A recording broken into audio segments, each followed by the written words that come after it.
اگر طوفان نوح دوباره اتفاق بیفته وضعیت زمین چطور میشه؟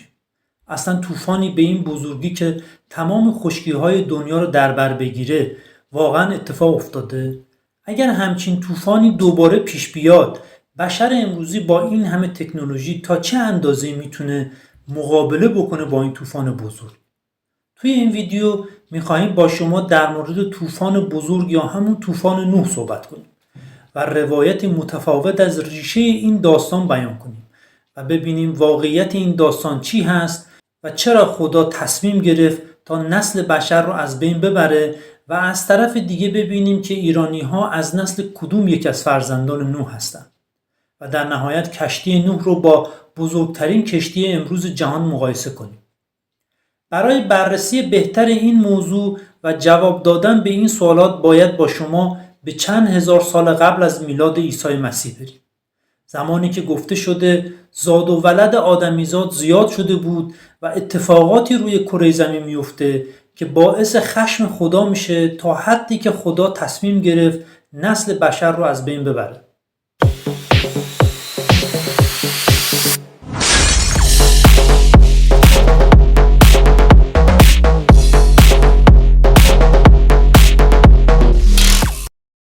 سرگذشت نوح نبی و طوفان نوح به حدی اهمیت داره که در ادیان ابراهیمی یعنی یهودیت، مسیحیت و اسلام و حتی بهاییت به عنوان یکی از وقایع عبرت آموز و سرنوشت ساز برای بشر در طول تاریخ روایت شده، طوری که هم در کتاب مقدس و هم در قرآن در مورد اون صحبت شده.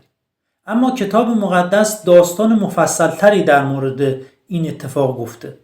خوبه که بدونید ادیان و باورهای دیگر در سراسر جهان از ژاپن، چین، هندوستان و استرالیا تا آفریقا و حتی سرزمین‌های قاره آمریکا بر این باورند که در دوران‌های خیلی دور طوفانی بزرگ اتفاق افتاده که تمام زمین رو در بر گرفته.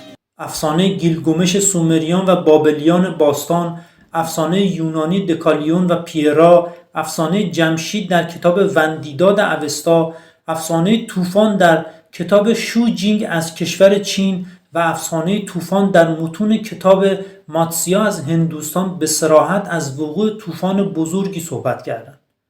با این توضیحات منابع اصلی این ویدیو کتاب مقدس و قرآن بوده و در کنار این منابع از کتاب تاریخ طبری هم استفاده شده. پیشنهاد میکنیم برای درک بهتر طوفان نوح حتما منابعی که گفته شده رو بخونید. قبل از دیدن ادامه ویدیو لطفاً برای حمایت از ما و کمک به بیشتر دیده شدن کانال ما را سابسکرایب و بعد از لایک کردن این ویدیو رو برای دیگران ارسال کنید. بر اساس روایت کتاب مقدس هزاران سال قبل بر روی زمین جمعیت آدمیزاد زیاد میشه، طوری که تعداد دختران زیادی متولد شده بودند. در اون زمان روی کره زمین به غیر از انسان موجودات دیگه‌ای هم زندگی می‌کردند که در کتاب مقدس به عنوان پسران خدا نام برده شده. در مورد پسران خدا نظرات مختلفی وجود داره. بعضی از دانشمندان و محققین کتاب مقدس مدعی هستند که پسران خدا فرشتگان یا دیوهایی هستند که به خاطر نافرمانی از خدا از آسمان به زمین رانده شده و در کنار آدمیزاد روی زمین زندگی میکردن. اما بعضی دیگه معتقدند که منظور از پسران خدا فرزندانی از نسل شیث که فرزند سوم حضرت آدم بود هستند و منظور از فرزند انسان کسانی از نسل قائن یا همون قابیل هستند که مورد نفرین خدا قرار گرفته بودند. در هر صورت از آمیزش دختران آدمیزاد و موجوداتی که به نام پسران خدا گفته شده فرزندانی به وجود اومدن که به اونها نفیلیم گفته میشد. نفیلیم ها جثه بزرگی از آدمیزاد داشتند و از انجام انواع گناهان هیچ ابایی نداشتند.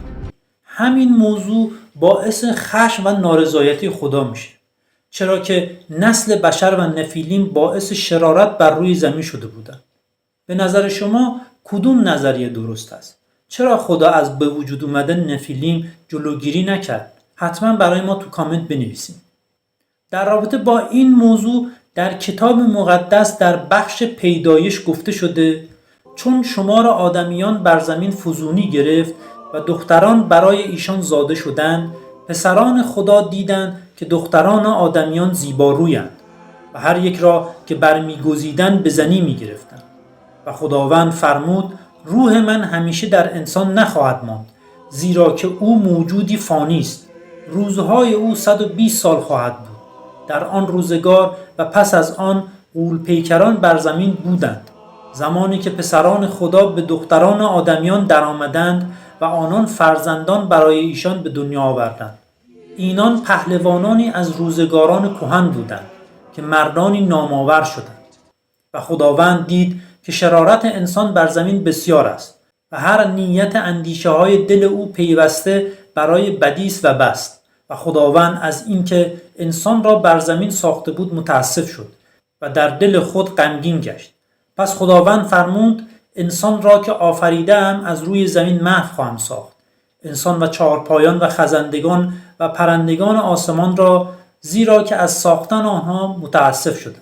در اوضاع و احوالی که سراسر زمین رو شرارت و گناه آدمیزاد و موجوداتی به نام نفیلیم در بر گرفته بود، شخصی به نام نوح به همراه خانواده‌اش یکتاپرست بود و از انجام گناهانی که دیگران می‌کردند پرهیز می‌کرد. نوح پسر لمک بود و لمک نوه خنوخ بود که بر اساس کتاب مقدس خنوخ فردی با ایمان و از مقربان درگاه خداوند بود و به گفته کتاب مقدس کسی بود که با خدا راه میرفت و گفته شده هرگز مثل بقیه انسانها نمرد و در زمین دفن نشد، بلکه همچون ایلیای نبی به آسمان رفت. نسب نوح بر اساس آنچه که در کتاب مقدس اومده به این شکل است: آدم، شیس، انوش، قینان، مهللیل، یارد، خنوخ، متوشاله، لمک و نوح. نوح 3 پسر به نامهای سام، هام و یافس داشت که به همراه نوح از طوفان بزرگ نجات پیدا کردند و هر کدوم به سرزمینی دور رفتند و از اونها نسل بشر زیاد و زیادتر شد. در انتهای این ویدیو در مورد اینکه ایرانی ها از نسل کدوم فرزند نوح هستن حتما صحبت خواهیم کرد.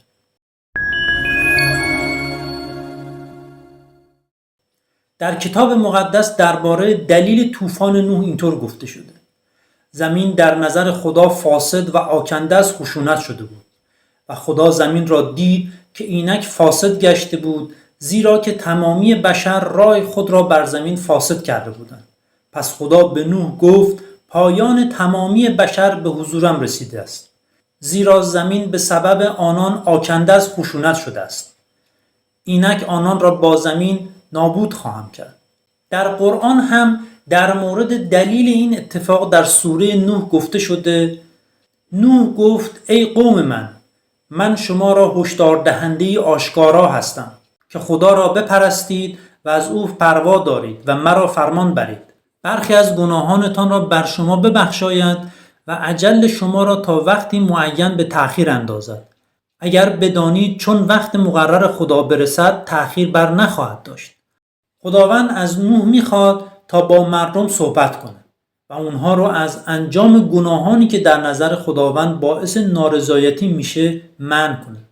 به همین خاطر نوح تا سن 600 سالگی مردم را به یکتاپرستی و پرهیز از گناهان دعوت میکنه، اما همچنان مردم اون رو مسخره میکردن و حتی در بعضی موارد از انجام موعظه اون رو منع میکردن و تهدیدش میکردن و میگفتن که تو فرستاده خدا نیستی و شخصی معمولی مثل ما هستی و اون رو مورد اذیت و آزار قرار میدادن.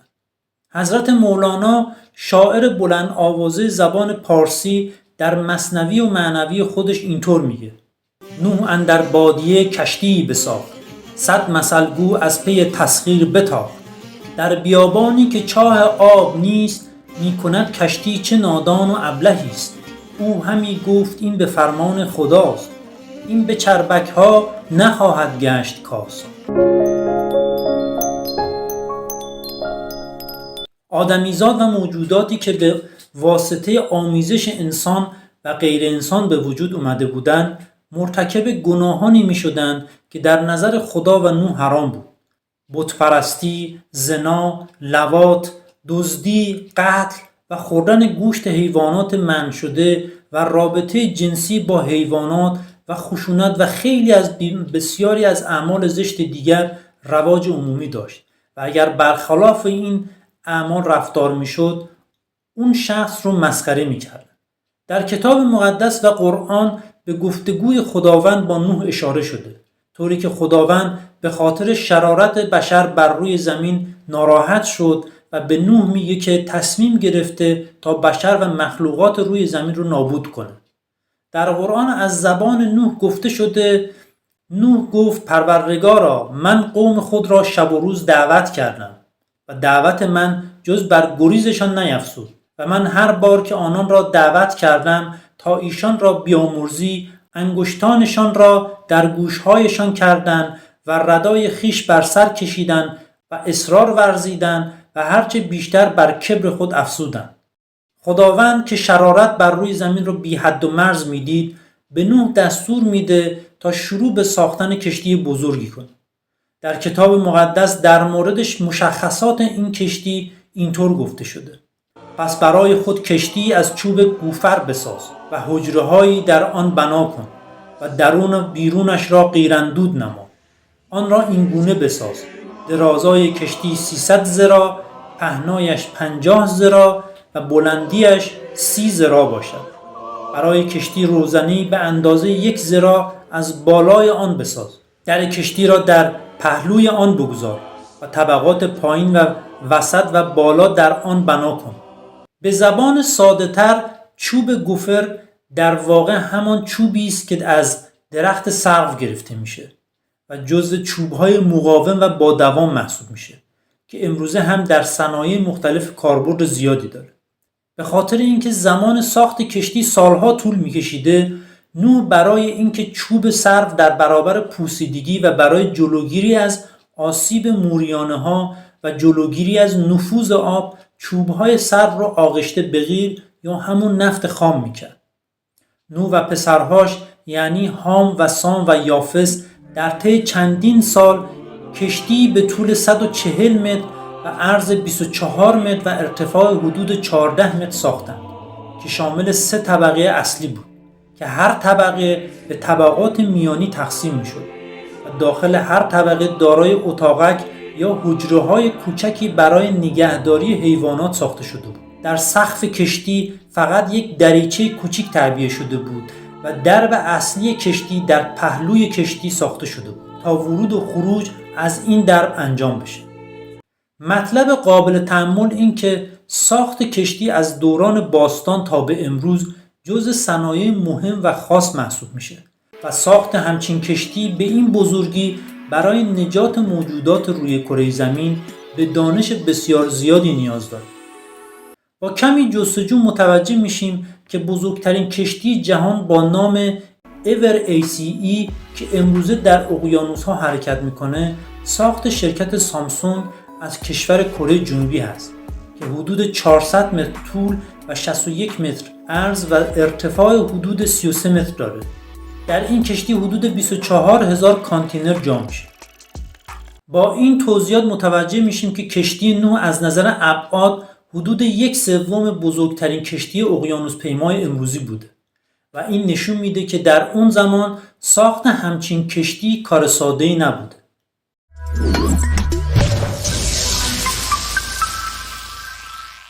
بعد از اتمام مراحل ساخت کشتی، خداوند به نوح میگه که به زودی طوفانی از آب روی زمین جاری میشه تا هر ذی جسدی که نفس حیات داره رو در بر بگیره و از این طریق همه موجودات آسمان و زمین خواهند مرد. اما نوح در نظر خدا عزیز بود و میخواست از نوح نسلی بر روی زمین باقی بمونه. پس با نوح عهد کرد که نوح و همسرش و پسرهاش و همسر پسرهای نوح وارد کشتی بشن تا در امان بمونن. خدا از نوح خواست تا از همه جانداران، از هر ذی جسدی جفتی از هر گونه نر و ماده به داخل کشتی ببره تا اونها هم زنده بمونن. همچنین به نوح گفت از هر نوع پرنده و هر نوع چارپا و از هر نوع خزنده زمین یک جفت پیش تو میان تا اونها رو زنده نگه داری. خدا از نوح میخواد تا از هر نوع آذوقه خوردنی در قسمتی از کشتی انبار کنه تا برای نوح و خانوادهش و هم برای حیواناتی که در کشتی هستن استفاده بشه. در کتاب مقدس در مورد این موضوع اینطور گفته شده: آنگاه خداوند به نوح گفت تو و همه اهل خانه‌ات به کشتی درآیید، زیرا تو را در این عصر در حضور خود پارسا دیدم. از همه چارپایان طاهر 7 جفت نر و ماده با خود برگیر و از چارپایان نجس 1 جفت نر و ماده و نیز از پرندگان آسمان 7 جفت نر و ماده تا نسل آنها را بر روی تمام زمین زنده نگه داری. زیرا من پس از 7 روز 40 روز و 40 شب باران بر زمین خواهم بارانید و هر موجودی را که ساختم از روی زمین محو خواهم کرد. و نوح هر آنچه را که خداوند به وی فرمان داده بود به انجام رسانید. زمان بارش باران و طوفان بزرگ نزدیک شده بود. نوح و پسران نوح به همراه همسرانشون وارد کشتی شدند و همانطور که خدا وعده داده بود چارپایان طاهر و چارپایان نجس، پرندگان و همه خزندگان روی زمین 2 به 2 نر و ماده در طی 7 روز سوار کشتی شدند و درب کشتی بسته شد. طبق کتاب مقدس در سال 600 از زندگی نوح و در روز 17 از ماه دوم غرش آسمان و بارش باران‌های شدید شروع شد. به مدت 40 روز و 40 شب بر روی زمین باران شدیدی بارید. آب‌های زیرزمینی از چشمه‌ها فوران کرد و آب رودخانه‌ها و دریاها بالا و بالاتر رفت تا اینکه کشتی نوح بر روی آب شناور شد. بارش باران و طوفان لحظه به لحظه شدیدتر میشد و سطوح آب بالا و بالاتر میرفت، طوری که در کتاب مقدس گفته شده سطح آب به اندازه 15 ذراع یعنی حدود 7 متر بالاتر از کوهها بوده و همه خشکی‌ها به زیر آب رفته بودند و هر موجودی که بر روی زمین حرکت میکرد از پرندگان چارپایان و وحوش و همه جنبندگان کوچک روی زمین و همه آدمیان از جمله نفیلیم در آب غرق شد. در کتاب مقدس گفته شده هر آنچه بر خشکی بود و نفس حیات در بینی داشت بمرد. او هر موجودی را که بر روی زمین بود محو کرد، از آدمیان و چارپایان و خزندگان و پرندگان آسمان. آنها از زمین محو شدند، تنها نوح باقی ماند و آنها که با وی در کشتی بودند. حافظ شیرین سخن چقدر زیبا گفته: ای دل ار سیل فنا بنیاد هستی برکند، چون تو را نوح است کشتیبان ز طوفان غم مخور. قرآن هم در سوره هود در مورد در امان موندن نوح و همراهانش اشاره کرده و حتی گفته شده که یکی از فرزندان نوح سوار کشتی نشد و در آب غرق شد که این موضوع با اونچه که در کتاب مقدس گفته شده در تناقض هست. در سوره هود کتاب قرآن در مورد طوفان اینطور گفته شده: آن کشتی آنان را در میان موجهای کوه آسا حرکت میداد و نوح فرزندش را که در کناری بود بانگ زد که ای پسرم همراه ما سوار شو و با کافران مباش. گفت به زودی به کوهی که مرا از این آب نگه دارد پناه میبرم. نوح گفت امروز در برابر عذاب خدا هیچ نگهدارنده‌ای نیست مگر کسی که خدا بر او رحم کند. و موج میان آن دو حایل شد و پسر از غرق شدگان گردید. در بخش پیدایش از کتاب مقدس گفته شده کشتی نوح حدود 150 روز بر روی آبها شناور بود و در تلاطم موجهای طوفان بدون هیچ گونه کنترلی بر روی موجها جابجا میشد. طوفان به حدی شدید و وحشتناک بود که به گفته کتاب مقدس ارتفاع موجها به اندازه کوهها بوده، اما از اونجایی که اراده خداوند بر این بود که نوح و خانواده نوح و همه موجودات همراه نوح زنده بمونن، کشتی بهترین پناهگاه برای اونها بود. طوفان ادامه داشت تا اینکه باریدن باران از آسمان متوقف شد و طوفان آرام و آرامتر شد. سطح آبها در حال کم شدن بود و نوح این موضوع رو میدید، اما باز با این حال 40 روز صبر کرد و بعد دریچه‌ای که روی سقف کشتی ساخته بود رو باز کرد و کلاغی رو رها میکنه تا کلاغ به اطراف پرواز بکنه. کلاغ در اطراف کشتی پرواز میکرد، اما چون اثری از خشکی نبود باز روی کشتی می نشست و جرأت نمی کرد که از کشتی دور بشه. پس نوح تصمیم میگیره که کبوتری رو به پرواز در بیاره تا ببینه کبوتر خشکی رو پیدا میکنه یا نه. نوح کبوتر رو رها میکنه و کبوتر از کشتی دور میشه و به نقاطی دورتر از کشتی پرواز میکنه. اما چون جایی برای نشستن پیدا نمیکنه، بعد از مدتی دوباره به کشتی و پیش نوح برمیگرده. نوح متوجه میشه که هنوز خشکی از آب بیرون نزده، پس 7 روز دیگه صبر میکنه و دوباره کبوتر رو رها میکنه. کبوتر پرواز کنان از کشتی دور میشه و نوح و فرزندانش منتظر بازگشت کبوتر میشن. نزدیک غروب خورشید کبوتر به سمت کشتی و پیش نوح برمیگرده و این بار کبوتر برگ درخت زیتون تازه‌ای رو به منقارش گرفته بود و با خودش آورده بود. به این ترتیب نوح فهمید که سطح آبها به اندازه کم شده و خشکی پیدا شده. اما باز نوح 7 روز دیگه صبر میکنه و بعد دوباره کبوتر را رها میکنه.